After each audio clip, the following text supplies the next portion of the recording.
PTE reading 30 is to 30 is to 30 rule. So what is this new rule? What are the benefits of it? Getting to know about this rule, will it help me get a 90 out of 90 in the PTE reading? Well, it's time to check this out. Want to make most out of this video? Make sure you watch the video till the end. Hey everybody, Nakul here from SKILLS PTE ACADEMIC. Really hope everybody is doing fantastic. I'm back with yet another super awesome packed video on the PTE reading 30 is to 30 is to 30, a match winning method. Well, before we get into the video, if you're not subscribed to this channel, kindly click on the subscribe button, and anytime you need online assistance, it's a paid assistance. You can check the information in the description of this video. We left a WhatsApp link. You can click on the link, send us a message. We will do the needful. Also to tell you, recently we released our second official ebook. The first was PTE speaking cheat code. Second is PTE reading cheat code. It has got each and everything for you to ace that reading with a whopping 90 out of 90. The links are in the description. You can click on the link.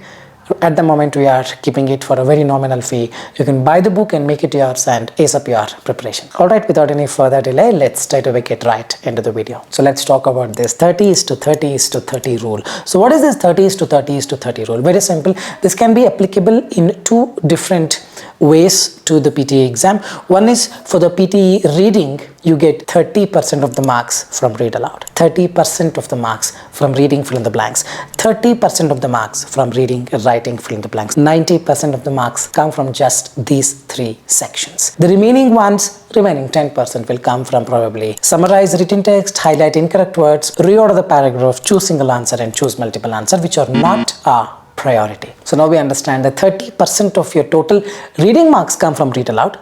That means read aloud is very, very important. So how do we fix read aloud? We will see. But before that, there's one more 30 is to 30 is to 30 rule, clearly applicable for reading fill in the blank and reading, writing, fill in the blanks. We're gonna study that very shortly. Now let's talk about the read aloud. How to ensure that you speak in a way which is the perfect way to get that complete 30% out of 30% marks from read aloud towards your reading and towards your speaking as well. It's a very simple thing. You need to go with a rhythm. Right now I'm speaking in a rhythm.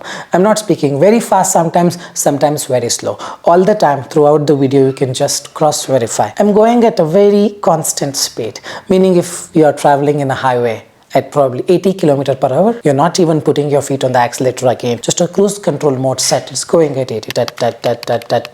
This is the most important characteristic that one needs to have to get that full 30% out of 30% marks from read aloud towards your reading. And when you speak with this rhythm, there should not be any intonation.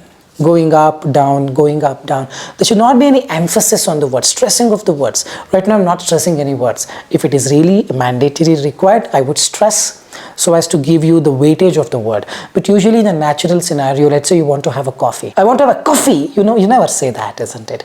Can I have a coffee, please? Can I have my cappuccino, please? No intonations, absolutely no emphasis on the words, no exaggeration.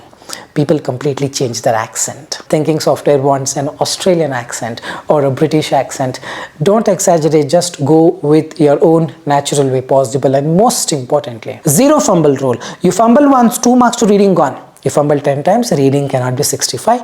Be aware of it. Now let me show you the best way to speak in the read aloud. You do this, you're gonna get that complete 30% of the marks from read aloud towards your reading and speaking both. If this is the text that you get in the exam, this is how you're gonna speak. Flowers are one of nature's most beautiful creations, bringing color, fragrance and life to our surroundings. From the delicate petals of a rose to the bright and cheerful sunflower, each flower has its own unique charm. They are not just pleasing to the eye but also play a vital role in the ecosystem by attracting bees and butterflies for pollination. This rhythm is the one that gets you the score. Along with the rhythm, there are no hesitations, fumble, no up and down. Flowers are one of the most natures. That is not their emphasis. Flowers are one of the natures, not their exaggeration. Flowers are one of the nature's most beautiful creations. All these things are not going to give you scores. Just be natural. Just be the way you are. Have a rhythm. See that full 30% out of 30% marks from the read aloud towards your reading and the speaking both. Now we clearly understood this 30 is to 30 is to 30 rule with respect to how the reading marks or equally distributed, meaning 30% of the marks come from read aloud, 30% come from reading fill in the blank, and 30% come from reading writing fill in the blanks. Now let's check out another variant of the same rule. The rule is the same, 30 is to 30 is to 30, but the way it is applicable in your reading fill in the blank and reading writing fill in the blanks is fully different. Now it is not marks distribution, rather this 30 is to 30 is to 30 is the strategy distribution, meaning to solve reading fill in the blank or your reading writing fill in the blank, the strategy has to be equally distributed with respect to giving 30% towards your grammar, 30% towards your collocation, and 30% towards your context. The rest is vocabulary, the logical reasoning skills, elimination method, and other things. Remember, it's 30% grammar, 30% collocation, and the remaining 30% pure context, meaning understand the story. So now let's try to strategically distribute this role, meaning let's say we apply few of the blanks using grammar, few of them using collocation, few of them using context, and see how quickly we can actually solve any reading fill in the blank or reading writing fill in the blanks. So this is the question. There are options. All I want is take, let's say, 2.5 minute time. I'm gonna add a timer on my bottom right. 2.5 minute timer. Try doing it. Use your own approach. Don't have to strictly follow this 30 is to 30 is to 30 unless you already know about it. Try doing it in your own way possible. Post 2.5 minutes. I'm gonna come back, resume, and show you how we can successfully apply this 30% grammar, 30% collocation, and the remaining 30% context, and solve this reading fill in the blank in under 2 minutes. Easily possible. Let's start.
Alright, let's understand how to do this. As season 3 of the White Lotus prepares 2 after 2, the grammar shortcut says verb 1, to eat, to learn, to model, to travel, to idea is wrong, to ideate. To model something can be a verb, to travel, to vehicles is wrong, to thrust is push, to trust, that's also correct, to spec, to shores is wrong. So it's as season 3 of the White Lotus prepares to model Thailand's islands, prepares to travel Thailand's islands. The season will not travel, it's not making sense. Prepares to thrust Thailand's islands, prepares to trust Thailand's islands. You just read it further. prepares to dash Thailand's islands into the global spotlight to making it popular. It just pushes this to make it popular. The point is here, grammar we applied, collocation also we applied. Something that goes with the word into is thrust into, push into, jump into, propel into. As season 3 of the White Lotus prepares to thrust these islands into the global spotlight. Answer is thrust, not a trust. T-H-R-U-S-T is a verb, thrust is push. Getting it? So here we have applied grammar and collocation both. Drawing fresh waves of visitors to the already bustling. Bustling means something very busy. Now busy goes with what? Busiest streets, busiest restaurant, busiest shop. So if you properly understand this, bustling can only go with an adjective, is a bustling city, bustling restaurant. So some noun has to come. Again, grammar role.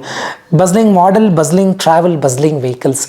They're all the traps. You need to add a bit of context here. Grammar alone will not work. Bustling shores, because shore comes from islands concept. Here, there it is.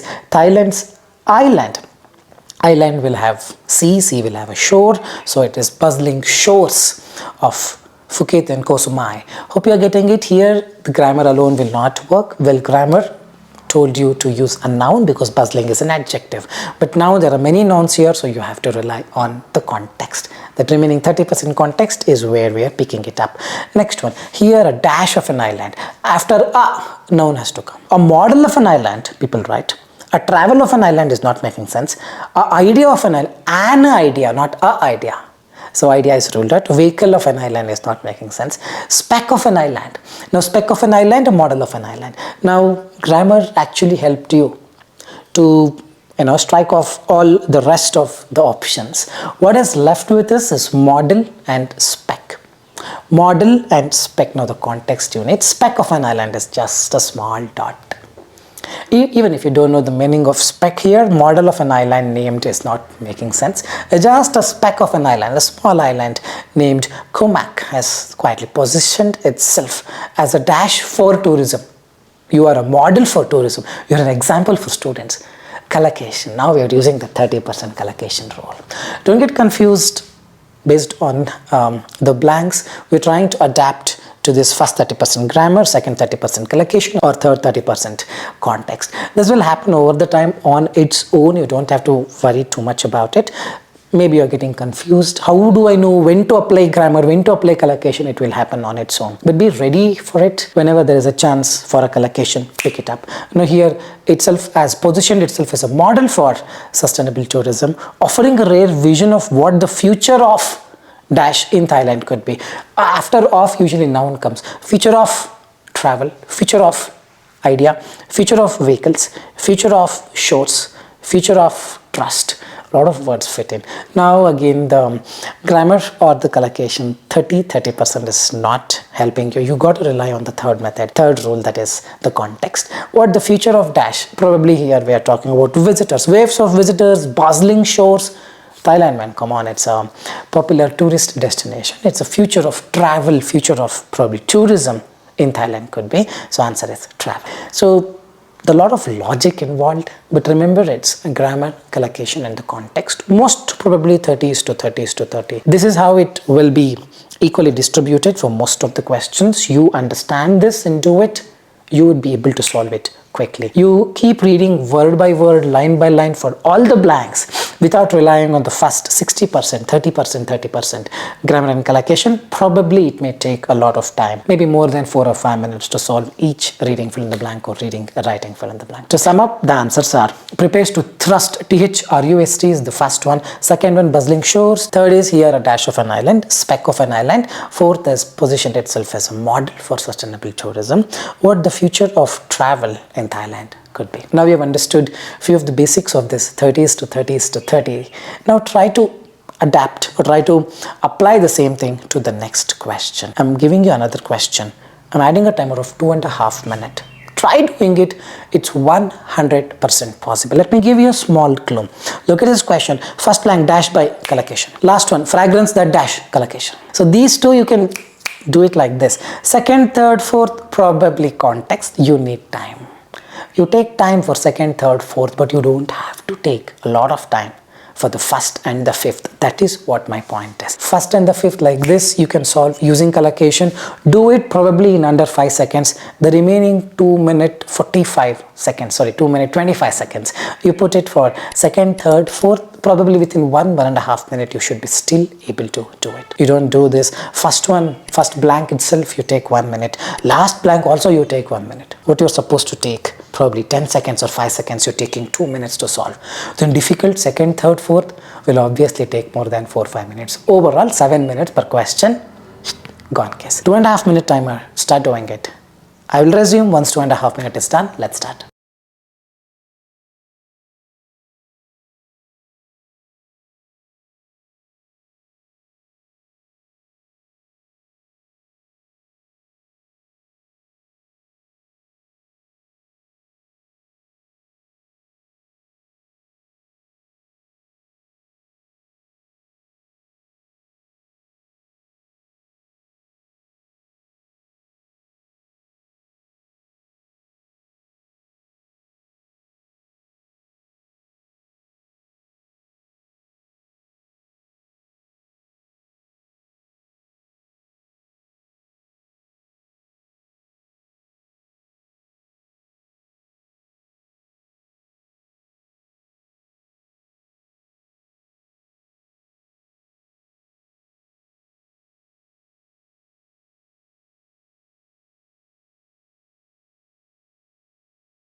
Alright, I really hope you have solved it. Let's understand how to do this. Human urge to migrate has existed for centuries, driven by. I'm totally driven by my energy. Driven by is the first one. Last one you see that. Fragrance that goes, grammar also can be applied. Fragrance is singular. He eats. Fragrance that emanates. Something with S has to come as per subject, verb, agreement. They eat, he eats. He, fragrance is singular, a fragrance that something with S has to come. Emanates, eliminates. Okay, eliminates is also there. Eliminates is fragrance will not eliminate, it will emanate. It will distribute, it will rise. So it will just spread. Fragrance that emanates. So first is driven, fifth is emanates. 2 is done. Now second, third, fourth. Human urge to migrate has existed for centuries, driven by search for prosperity and security. At the debate around immigration and you immigrate or you come back, probably immigration and immortality means one who has no death is not fitting in. Immigration and oneness, immigration and division, immigration and deportation. Immigration and deportation. Deportation, if you don't know the meaning, then probably you may struggle here and go with oneness or division. Immigration, deportation is to get back. Immigration is to march forward to another country. Deportation is to come back, get back. The debate around immigration and deportation. That's how it goes. Collocation also you can just think of. The next paragraph, a spiritual seeker transcends these lines. Transcend is the clue. Now it is pure context. Spiritual seeker. One who is into spirituality, one who doesn't be bothered about the boundaries, one who thinks everything is the same. Transcending the lines drawn on maps.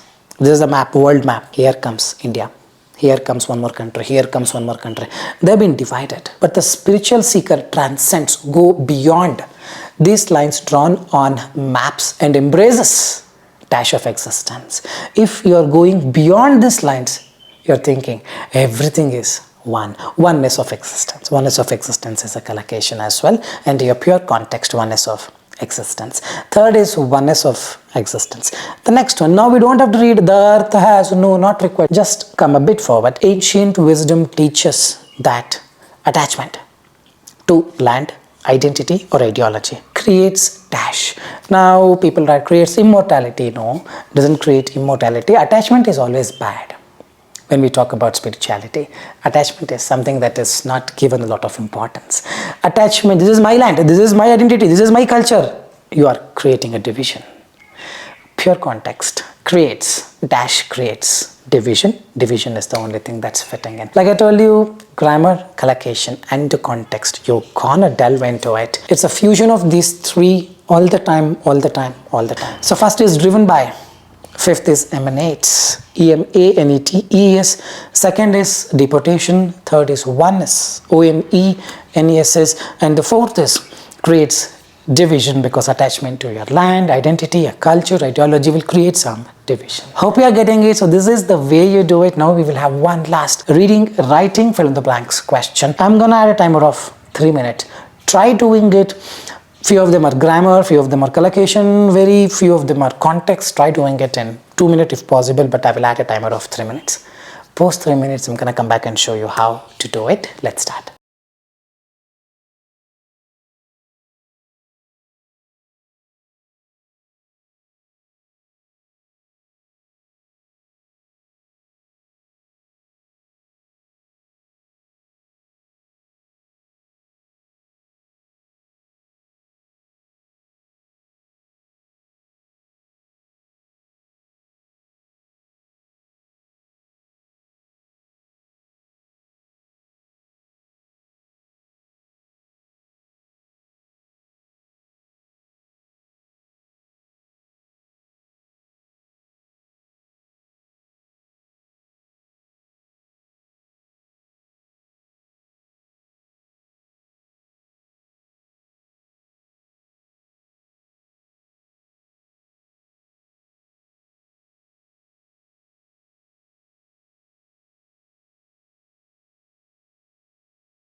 Alright, let's understand how to do this.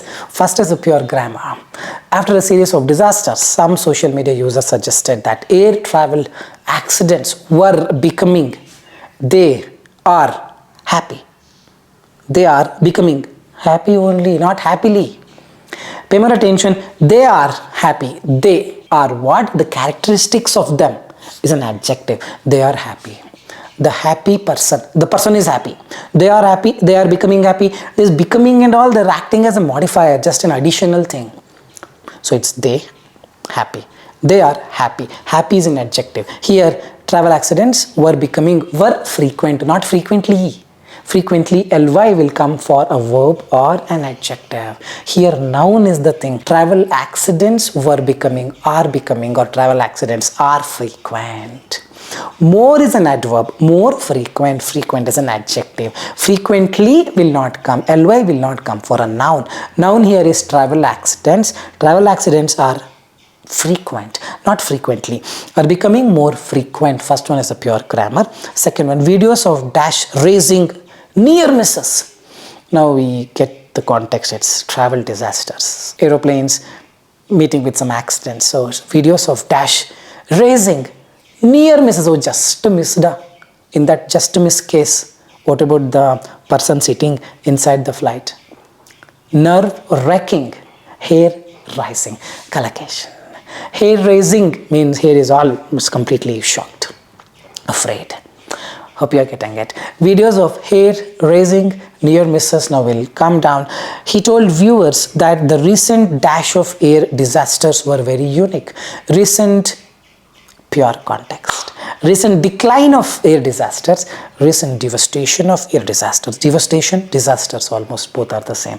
Recent spear is a big weapon kind of thing where you hit it and throw it and kill someone or something. That's a weapon, that's a tool.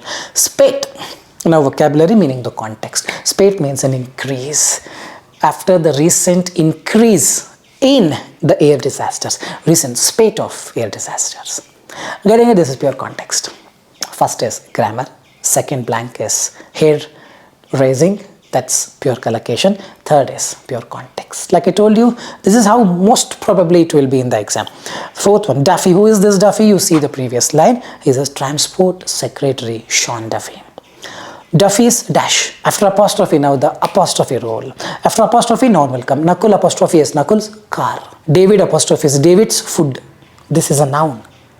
Duffy's interference. To interfere. I want to interfere. I want to eat. Getting it, I want to develop.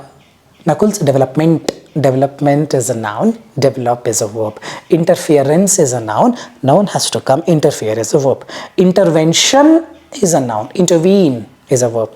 Intercity is inside the city. Intervention, only noun. Intervention in intercity is also a noun, but intercity is not fitting in. Intervention means Duffy came and intervened, he interfered. Mr. Duffy's intervention came. Now we will come to the next line, next paragraph. Dash of a plane, pure context. Read further, read further, read further. Dash of a plane flipping over after landing in poor weather has also been widely shared online. What you can share online? Accident I can share online. Accident of, accidents of, or an accident. Footage is a word which is uncountable. Footage of a plane, meaning video of a plane probably is what they're talking about. Not dynamics, means movement. The footage of a plane has been widely shared online. The clue here is towards the end. This is actually a collocation, but people won't read till the end to figure out it's a collocation. Footage has also been shared online. Footage has been shared. The video has been shared. That's the pure collocation here. The last one, again, consumers apostrophe is there. After apostrophe, noun has to come. Detection, policy, confidence, entertainment, all are noun. Now your grammar will not help you. Get the context. Read. And while polling on the subject is limited, one recent Associated Press survey suggested these startling, means completely surprised images. You are like in shock. That's startled. Startling images of accidents have witnessed, have had some impact on some US consumers dash in flying. Consumers means people who get into the flight. All these incidents will impact their detection, their policy, their entertainment, their confidence. Let's say you're in a flight and there was a lot of turbulence. Next time, will you go in the same airlines or not? No, you will lose some confidence. It will have an impact on the confidence. Like I told you, 30% grammar, 30% collocation, 30% context. In one fill in the blank, all the blanks may be grammar, all the blanks may be collocation, or all the blanks may be context. It depends on what kind of questions you get on the exam day. But overall, there will be 5 questions of reading, fill in the blank, 5 reading, writing, fill in the blanks. Overall, if you see, 30% definitely will be minimum based on the grammar, 30% on the context, and 30% on the collocation. You prepare the same way whenever you practice in any website. I'm sure you don't get the approach. This approach is what you need to get into. Try to fix your approach first, understand this is how you do it, and then start practicing. Things will automatically fall in place. Alright guys, I think that's all for today. Really hope this was an informative content. If you believe the same, like, share and subscribe, and leave your valuable comments in the comment section. This is Nakul, Nakul. Nakul signing off from SKILLS PTE Academic. Soon we'll be back. Till then, take care. Bye-bye. Thanks much.